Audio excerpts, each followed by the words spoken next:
As Russia and China bolster their ties further, Saudi Arabia and Iran strike a deal.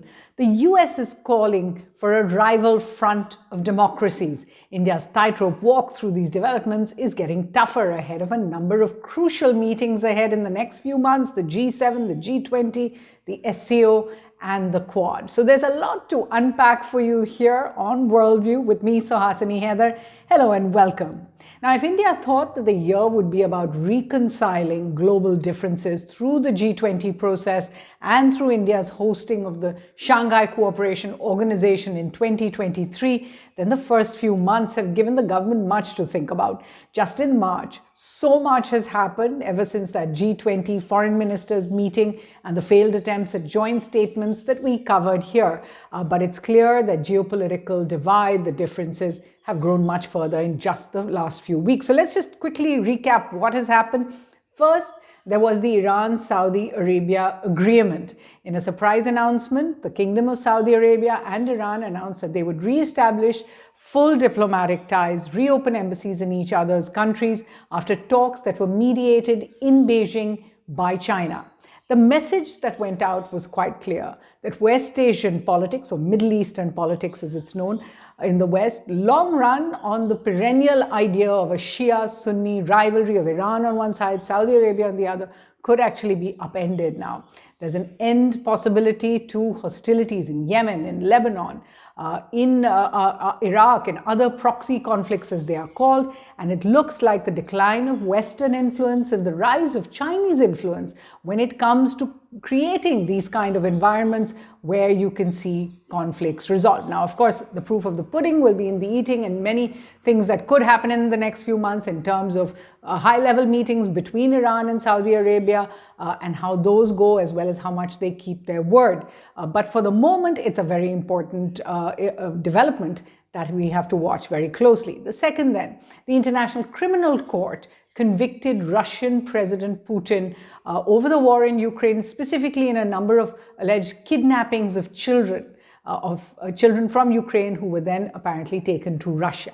Now, neither Russia nor China, nor in fact the United States or even India are signatories to the ICC. So this may not make such a difference in the short term, but it could impact, if that warrant of arrest continues, it could impact President Putin's travels around the world to those countries, I think more than 100, that are signatories in case there's a warrant out for him. The third big development that took place was that President Xi, Chinese President Xi, traveled to Moscow. A year after President Putin had gone to Beijing, if you remember, Xi went to Moscow, reaffirmed the relationship between Russia and China. Now, their joint statement that was released along with what is seen as a rare joint press appearance between Xi Jinping and Vladimir Putin in Moscow. Here's the bare bones of what they actually said. One, that China and Russia stand behind their no-limits partnership, what they had signed a year ago, despite what has happened since then, which is the Ukraine war. China says it remains neutral on the war, but even so, Russia and China have embarked on a new era of ties they say will be a model for major power relations. So they're clearly trying to script some kind of geopolitical history over here. They also said theirs is not a military alliance. It adheres to non-alignment, to non-confrontation and non-targeting of third countries. But clearly that's not something everybody will believe. Russia said it needs a prosperous and stable China, and China said it needs a strong and successful Russia. So a real coalition, if you like, of their interests over there. And both sides committed to enhancing their trade relationship, especially their energy relationship, and a full completion, remember, of their 30-year, $300 billion gas pipeline project. It was called the Power of Siberia. There's already a Power of Siberia 1 and possibly the second. It was originally signed in 2014, a very critical time because that's about when, after the invasion of Crimea, that Russia and the West, their divide really began to widen. They also referenced not allowing multipolar organizations to be politicized, indicating really that the current logjam at the G20 is possibly going to continue, or certainly they are going to continue that joint front they showed when they were in India earlier this month. There's much more on the impact of this meeting between Xi and Putin on the Hindu's website, www.thehindu.com, and in particular a piece by my colleague based in Beijing, Anand Krishnan. Now, on to the next development then. Iran, Russia and China held naval exercises in the Gulf of Oman last week, along with a few other countries. They didn't name those other countries, but it's very significant because Russia and China have had military exercises together quite often. The inclusion of Iran, particularly in the Gulf of Oman, is significant. A fifth development, Saudi Arabia. The cabinet actually cleared the decision to join the Shanghai Cooperation Organization, the SCO. Of course, this is a longish process. Iran has taken several years to become a part of the SCO. It's likely to be inducted this year. More will be known about both Saudi Arabia and Iran joining the SCO and possibly changing the nature of what we have seen at the SCO so far, which has been Russia, China, Central Asian countries, and then India and Pakistan. India is, of course, hosting the SCO summit this year in July. We'll have a little more on that. So broadly, what do the events in Russia and China and the Iran-Saudi Arabia agreement really bode for India? This is a question many have been asking us. So let's just quickly take you through a list. The first, the strengthening of Russia-China ties. Obviously, a problem for India, given that one is a traditional friend, the other is a traditional foe or a traditional rival, however you want to see it. So obviously, India is going to be concerned about a closing of ties there. Impacts could be felt, particularly in energy, given China's plans for more Russian energy imports, both oil as well as gas.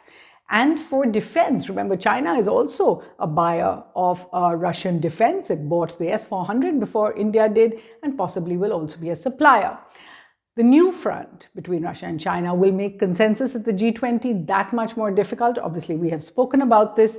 Now, Iran and Saudi Arabia and their agreement, they're both close friends of India thus far, strategic partners of India thus far. So their deal is a positive. And the Ministry of External Affairs has said it encourages any kind of diplomacy between them. However, the fact that China actually mediated, that China is a guarantor of the deal, makes both countries and much closer to Beijing, if you like. Especially now we have seen visits of Ibrahim Raisi, the Iranian president, to Beijing, and Xi Jinping to Riyadh. He's now expected to go to Tehran as well. And all these high-level meetings between essentially, in countries where the leader is really supreme is going to be significant and something to watch out for. The sixth point is that India's strain with Iran. Now, there have been problems despite their really old relationship over cancelling of Iranian oil imports, over reducing investment in Chabahar due to US sanctions, and also the I2U2. Remember, we've done a worldview about this, about the Israel, India, US, UAE partnership. It's called the Middle Eastern Quad, if you like, the West Asia Quad.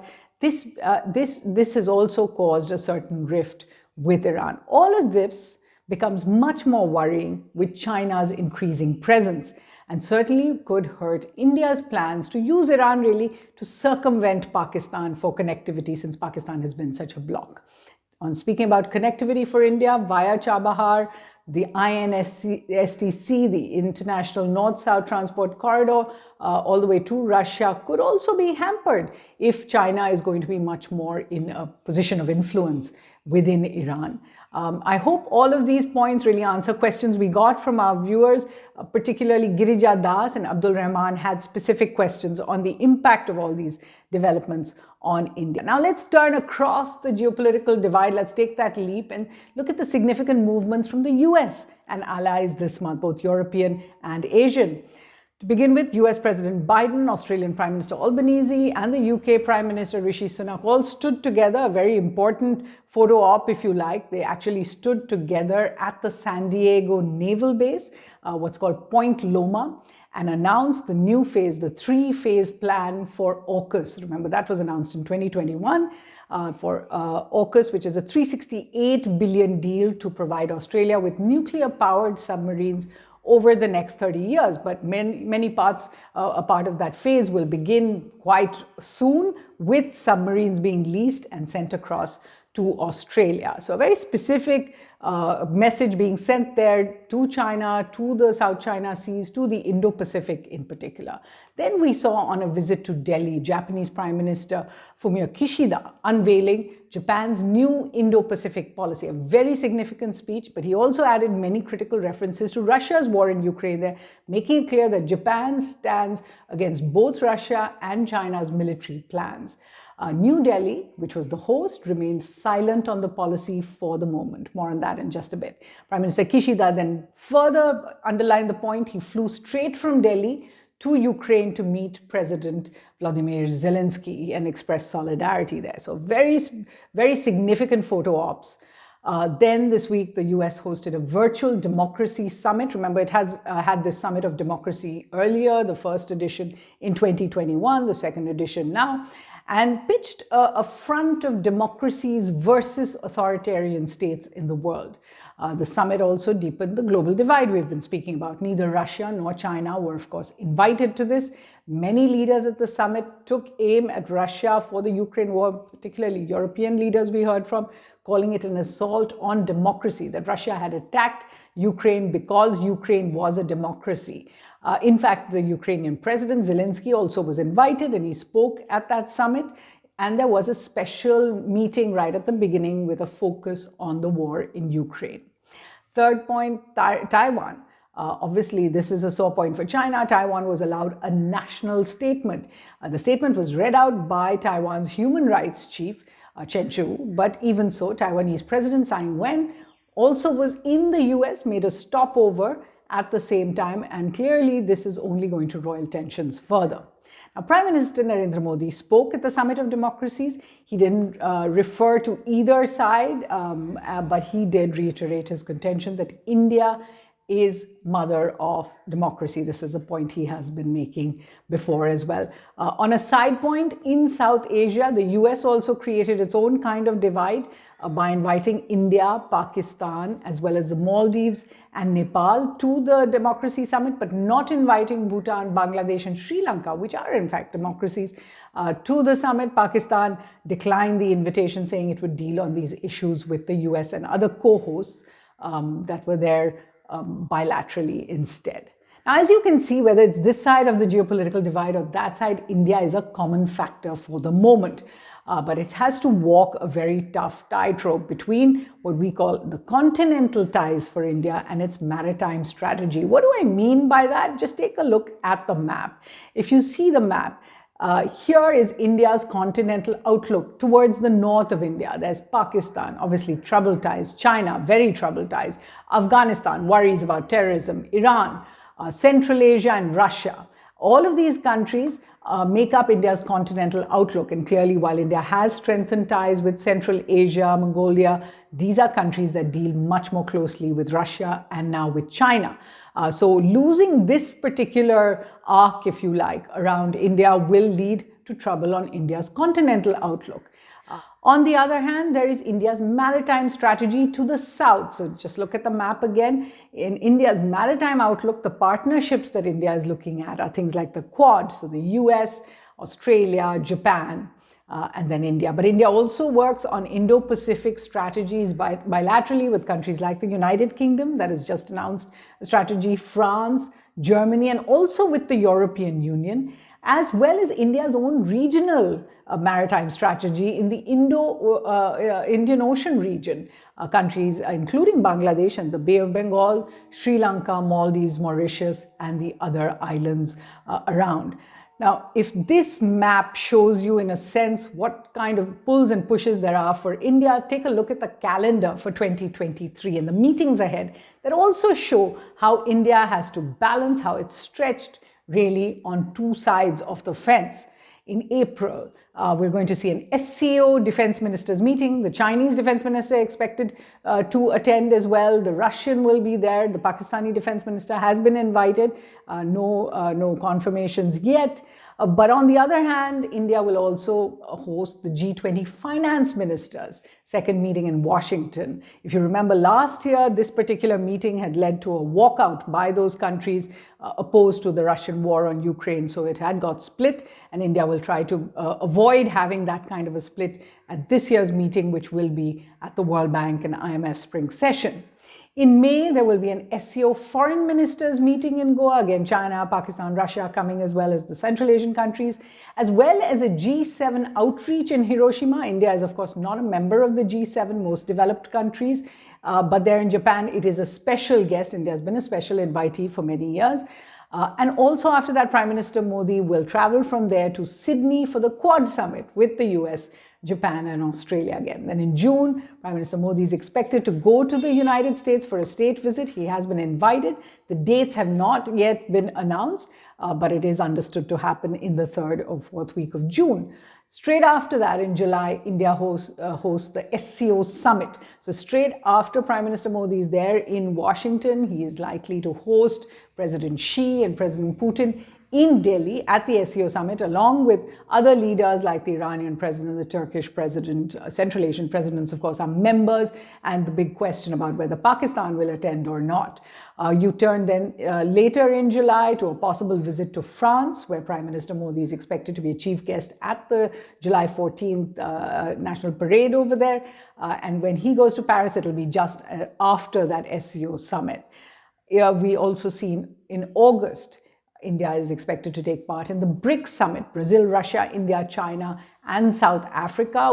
The leaders will come together in Durban, in South Africa. This is going to be an important summit because, of course, Brazil has had a change in leadership. President Lula much more attuned towards China, and in fact has made a visit there, as well as then the fact that President Putin will attend the summit in South Africa, but South Africa is a signatory to the ICC. Remember, we told you about the warrant of arrest. So this is going to be also a summit which will be watched very closely. Finally, in September, India will host the G20 summit in Delhi. Which of these 20 plus countries, because there are the 20 countries, but also the invitees, will send their leaders, will really depend on how the war in Ukraine plays out, how China's tensions with the US play out, and many other factors.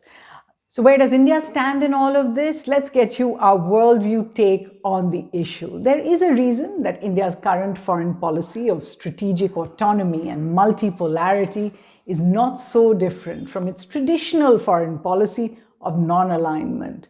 Primarily, India's geography makes it clear that it cannot be a camp follower of any one country, nor can it make ideological partnerships beyond a point.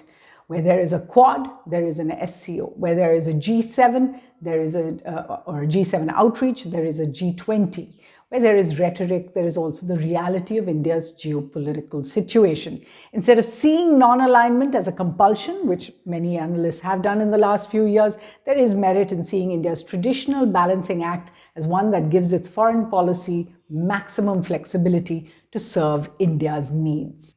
Now, we also have a question of the week. QOTW comes from Naveen Kadian, who has asked, could you please elaborate on the prospects of India-China relations in the context of the RIC grouping?